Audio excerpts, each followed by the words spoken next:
pessoal, bem-vindos a mais um episódio do ETEcast. E hoje estamos aqui com o apoio da FACEP, também com a coordenadora professora Luísa Daniele, e eu trouxe um convidado mais que ilustre, o nosso professor aqui da ETE, José Joaquim da Silva Filho, e agora ele vai se apresentar. Bom dia para todos. Eu sou o professor Manassés Honório. Minha disciplina aqui na escola é Sociologia e Filosofia e iremos abordar alguns assuntos aqui. Confederação do Equador, um episódio histórico importante para a nossa região e principalmente para o nosso estado, que é Pernambuco, que foi o centro desse movimento histórico tão importante para o nosso país. Isso aí, pessoal. Então eu vou começar falando algumas perguntas e a gente vai conversar e debater sobre esse tema. Então, professor, como o senhor acredita que a Confederação do Equador influenciou a sociedade durante e após esse movimento?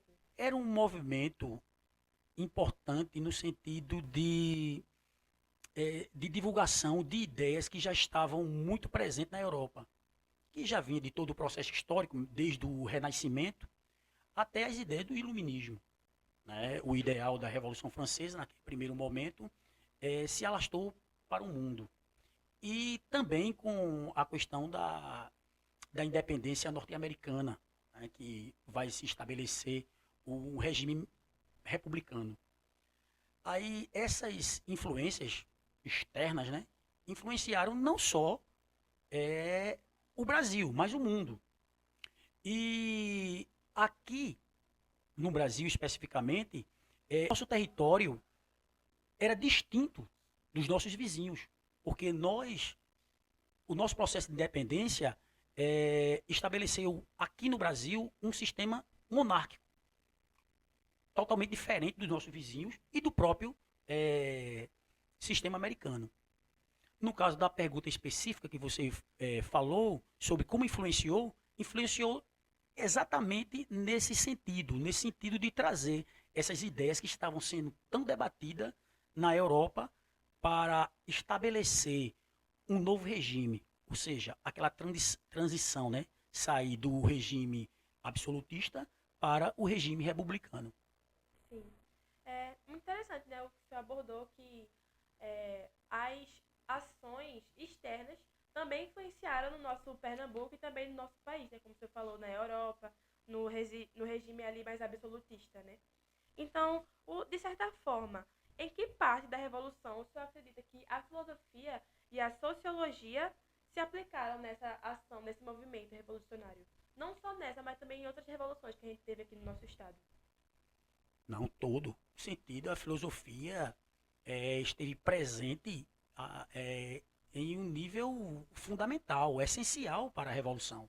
Porque nós estamos falando de ideias trabalhadas por grandes filósofos que deram fundamentos filosóficos, teóricos, racionais para a criação de um novo Estado, uma nova visão política, sair daquela visão absolutista presente na Europa e trazer uma visão é, uma visão republicana, a divisão dos poderes trabalhada pelos filósofos iluministas, a questão da democracia, da república, de um Estado que hoje é presente no sentido democrático. Todas essas ideias e o formato de política que nós temos hoje, não só aqui no Brasil, mas como em parte considerável do mundo, está fundamentado nessas ideias. E aqui em Pernambuco, com a Confederação do Equador, nós podemos dizer que foi não o primeiro movimento, mas um movimento mais expressivo do Brasil nessa trajetória de busca por um Estado republicano. Né? Esse movimento da Confederação do Equador foi um movimento contrário ao poder de Dom Pedro I, que era um poder que na Constituição ele introduziu o poder moderador, que dava pleno poder, ou seja, um rei absolutista. E esse movimento aqui em Pernambuco era contrário a esse poder moderador.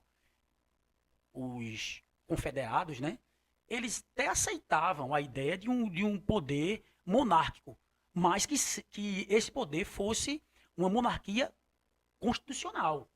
Ou seja, o próprio rei estaria abaixo da Constituição.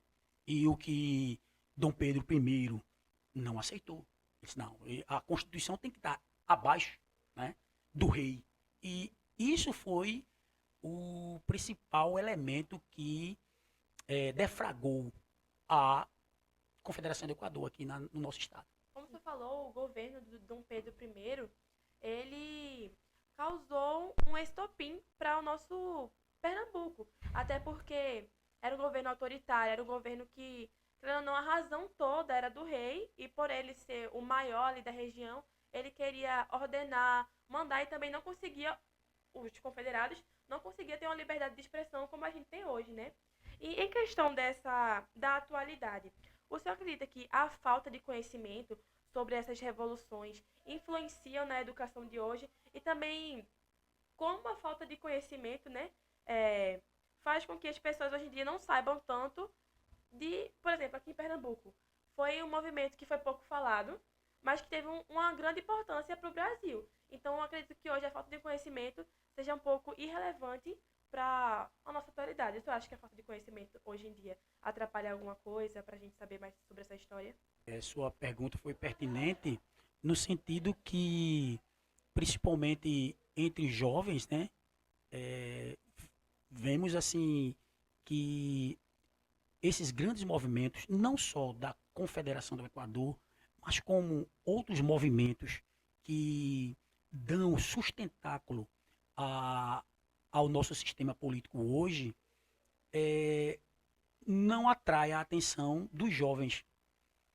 Eu creio que esses movimentos vão dar o fundamento do Estado democrático hoje. Como eu falei, não só a Confederação do Equador, aqui em Pernambuco, mas a Revolução de 1817, também aqui em Pernambuco, e também um movimento que também é pouco explorado, que também se deu aqui em Pernambuco, que é a Revolução Praeira. Todos esses movimentos, eles foram importantes para ser estabelecido a nossa república. Esses movimentos devem ser registrado na história, como está registrado na história, e como exemplo de como o Estado brasileiro era antes da proclamação da República e como ele é hoje. Eu acho que isso é importantíssimo e que os jovens deveriam estar mais atentos em termos de que esse conhecimento histórico sirva como exemplo, né, de uma sociedade hoje como está, que nesse caminho que nós trilhamos, democrático, de liberdade, de fraternidade, e como era anteriormente com um poder absoluto, que era o modelo que o Dom Pedro I queria instaurar no nosso país. E que, historicamente, ele conseguiu, né? Então, muito interessante as suas falas sobre, sinceramente, a gente tentar procurar conhecer mais, principalmente sobre o nosso próprio estado, né? Então, pessoal, esse foi o nosso podcast de hoje. Muito obrigada, professor, por aceitar participar da nossa entrevista. E acredito que o senhor trouxe muito conhecimento, não só para mim, mas também para as pessoas que estão assistindo. Então, pessoal, foi isso. Tenham um ótimo dia e até o próximo episódio.